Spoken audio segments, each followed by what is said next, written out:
Welcome to our program on Immigration in You. I am your immigration attorney, Michael Fulwani, and once again, we are with us Attorney David Nachman, my partner. Thanks so much, Michael. Before we start the program today, Hindi में बोलें तो आपको और आपके परिवार को Michael Phulbani के तरफ से इस नए वर्ष की शुभकामनाएं। हम ऊपर वाले से यही दुआ करते हैं, पूजा करते हैं कि आपके जो सब कार्य हों सफल हों, आप लोगों के ग्रीन कार्ड्स हो जाएं, सिटीज़न बन जाएं, आपकी फैमिलीज़ यहाँ आ जाए। तो यही हम प्रार्थना ऊपर वाले को करते हैं कि इस नए वर्ष के अंदर आपकी सभी ये कामनाएं पूरी हों। And also remember, this is our last program for the year 2013. I know, David, you want to say a few words to wish our viewers? TK. So, of course, I want to say thank you to our loyal viewers for watching us on a weekly basis. It's obviously, this is our last program for 2013. We want to wish you, your families, all the best for a safe, happy, healthy new year, 2014. We look forward to being with you on the weekends. And of course, please, if you ever want to see or view these shows again, they are on the internet. You can look them up, and you can view them again on the internet. Also, you can put program your DVR, so automatically they get recorded. Exactly. Yep. And for those of you with DVRs, of course, please program your DVRs and watch us every weekend. We look forward to continuing to bring you cutting-edge information in the U.S. Immigration law field. Okay. Thank you. So today's program, let's talk about adjustment of status in the U.S. Basically, as we have already talked about, David and me, there are two ways to get a green card. Some people who are living abroad, they have to do a visa processing, get their immigrant visa from the American consulate. Some people who are in the U.S., but they are not able to get the visa in the U.S. And they are not subject to the 9 or 10-year bars, can then go there and apply for a visa there and come in. But this thing that we are going to talk about today is adjustment of status in the U.S. Those people who are here, present physically in the United States and eligible, not everybody can apply. Some people may not be able to apply because they don't come in the category of eligibility. So then they apply for adjustment of status based upon maybe the family preference categories or the employment preference categories. One of the questions coming from that, of course, we can spend the whole day on adjustment of status, and you can make some comments again. But one of the categories that has been a little problem is people coming to US on a visa waiver. Remember, there's a visa waiver program for certain countries in the world. India doesn't have a visa waiver program, so they cannot come without a visa. But United Kingdom and maybe some other countries, several other countries, I would say, about 40, 50 or more, something like that. Yeah, it's a large number. They're listed on the internet. The U.S. Department of State. If they have the passport from that country, they're citizens of those countries, it doesn't matter where they were born. They can come to US for a visit for 90 days. It's called a visa waiver. But the visa waiver requirement had that you cannot change the status or anything you can do with it. You must come back in 90 days. It's for a 90-day period of time. Yeah. So, but some people, what they did, they came on that visa waiver, and let us say they get married to a US citizen. Then there's another law under the law which says, section 245A, that if you are getting married to a US citizen and you came legally, you can adjust the status. The question was raised that even if he came on a visa waiver, right, why can't he adjust? Because the law says so. Initially, there were some court decisions and the policy of the Immigration Service. They say, no, you came on a visa waiver, so that rule applies. Forget about the other one, doesn't apply here. Later on, as we went along, there were some other court cases, and finally, recently, the Immigration Service in their memorandum issued clear guidelines that that's an exception. That's an exception that if a person came on a visa waiver, and even those 90 days have expired, they can still apply for adjustment of status in the U.S. Yeah. So because some people come all the time who came on a visa waiver. So, David, you want to make some more comments? Yeah, Michael, I think it's important to just point out to our viewers where this sort of came to a head. It was, I think, about 6 to 8 months ago when the state of New Jersey the district office in the state of New Jersey and the district office in New York were making inconsistent determinations in 245A cases, where individuals entered the United States on a visa waiver program, married a U.S. citizen, and then filed for adjustment of status under 245A. What happened was there was something called the Bradley decision, which finally came down, which reconciled those two cases, and the New Jersey District Office then started to re-adjudicate the visa waiver cases, because what was happening is that they were saying that the individual who came in on a visa waiver didn't make an entry and therefore was ineligible to adjust, and so they were holding those cases. In New York, they continued to adjust those cases. So, so basically what this guidance is that just came out recently, about 20 days ago, this guidance gives a clear mandate to USCIS that if an individual entered the United States enter the United States on a visa waiver program, as Michael properly points out, That's a legal entry. It's a proper entry, and even if they overstayed their date certain on that I-94 beyond the 90 days, they can still adjust their status to that of a lawful permanent resident under 245A. How about a parolee?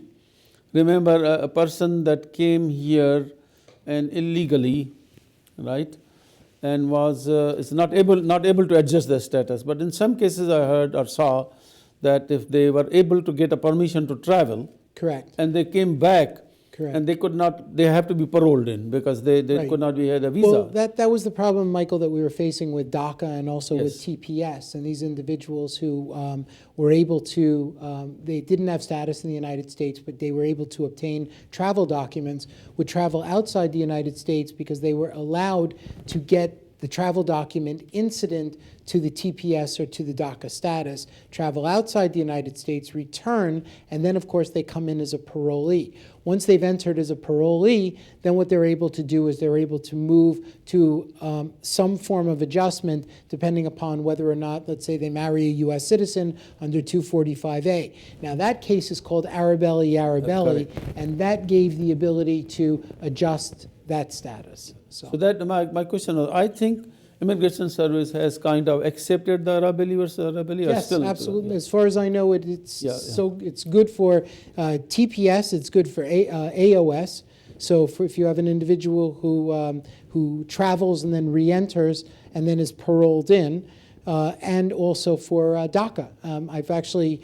We are familiar with at least 3 cases where DACA beneficiaries have traveled outside the United States, re-entered as parolees, and are now adjusting their status. Yeah, I know about it. That's the reason I Yeah. wanted to have this information given to our viewers, and which is very important, and people call about this all Now, the time. cases that I'm familiar with under DACA may be aberrations, but it seems to be that that's the way the government Yeah, but that doesn't mean is it's a general adjudicating the information that you are cases. DACA, you do it, but you have to, I think, it's a good idea to consult a lawyer to see what's going on Always. today. Is there any change in the policy? Of course. Something else has happened. But we give a program today based upon what we have today. Exactly. After 2 weeks, we get some other thing all of a sudden, and the person says, oh, you said it. Yeah, but we said it. But after that, there's a change. That's the exciting world of U.S. immigration law, right?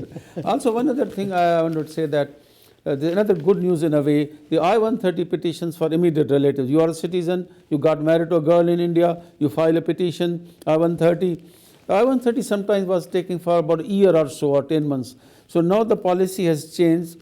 Immigration Service has decided to expedite them, and the National Benefit Center is now even transferring some cases to Nebraska, Texas, California Service Center to process it expeditiously. So we see that most of the I-130 petitions based upon the marriage that are filed are processed in about 5 to 6 months. Yeah. So which is better, and hopefully, I would say that even with that, person says, how long will take my wife to come to the US? I would say that 4 or 5 months, couple of months for the National Visa Center, about 8, 9 or 10 months, about approximately, give and take 1 or 2. Right. So this is in a way good than 12 to 14 or 16 months in the past. Let's talk about some other good news that our viewers may want to hear about, and that has to do with what's called parole in place. Yes. Parole in place is a benefit that is recently given to individuals who are not just in the U.S. military, but also to family members, direct family members, spouses, and relatives of foreign nationals who serve in the U.S. military. So what they're able to do is they're able to apply for what's called parole in place, which gives them the ability to get a work authorization document in the United States. So what is the information about this parole in place that's so exciting? Well, what it was is that President Obama did something administratively. Michael has done a series of articles in the past about administrative versus legislative. This was something that was done administratively. Parole in place was given to individuals who are related to someone in the U.S. military. Well, the big question came up in our circles, the circle of immigration lawyers. Well, why don't you just give parole in place to all of the 11 million individuals in the United States who don't have status? So that's a possibility, and also what it does is it tells us that the president, I think, has tremendous leverage over Congress in the event that Congress decides not to act on the immigration issue, which now opens the door, Michael, to your discussing comprehensive immigration reform. Correct, that comes to now that we know that the president has that kind of leverage. Because remember, the president dealt the card and said, I want to see this happen before the end of the year. So, well, it's the end of the year, so what's going to happen? So tell us. Yeah, this is a very frequent question. What about CIR, and what's happening?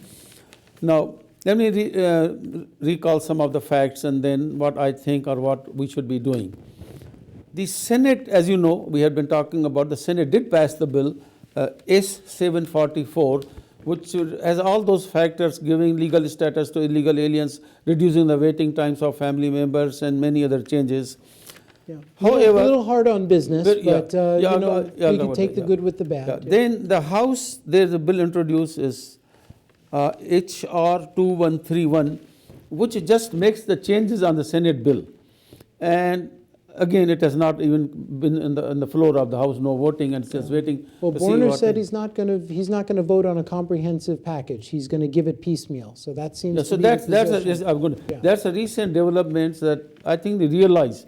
He said that President Obama, okay, if that is the way you are satisfied, let us do piecemeal, which he has opposed all along. Recently he said, okay, as long as we are able to achieve the complete objectives. But the president now seems to be willing to go with piecemeal as long as it's a big change. But I don't exactly still right. know whether, see, the thing is, unfortunately, they are so apart, no matter what he says. And what has really killed the whole thing is the Obamacare. That has been a major issue since the Obamacare came into problems on the websites and all that. They are utilizing that. They don't want to talk anything else. Look what happened. You know, Michael, when I was at the Indo-American Society in Mumbai, I was speaking about comprehensive immigration reform to the members there, and somebody asked me, why do you think that comprehensive immigration reform is having so much trouble? And I said to them, you know what it is? It's politics. And he said, what do you mean? And I said, well, I'll tell you what I mean. The House of Representatives, think about this, okay? If the House of Representatives allows comprehensive immigration reform to go through, there will not be a Republican Party in about 5 to 7 years, because all of those individuals who get admitted under comprehensive immigration reform, those 11 million people are not going to be voting Republican. They're going to be voting Democrats. So if there's a pathway to citizenship, and those 11 million people are voting, those 11 million people are not voting for Tea Party, they're not voting for Republicans, they're all voting for Democrats. So essentially, if the House lets this comprehensive immigration reform go through, what they're going to do is they're going to eliminate the Republican Party. And that's why I think the House is so opposed to comprehensive immigration My reform. solution to this is, and some other senators and congressmen have also suggested, to satisfy this problem of the Republicans, okay, let's keep the question of citizenship on the side. Go up to the green card. Give them a legal status. Right, that's they can the live middle, here. that's the middle of the road. They can live here, work here, Exactly. give them a green card. They can go, and based upon green card, they can apply for a family also. Right. So, okay, let's 6 years. Wait 6 years, and after that we'll see how this law is going forward, and then we can always visit.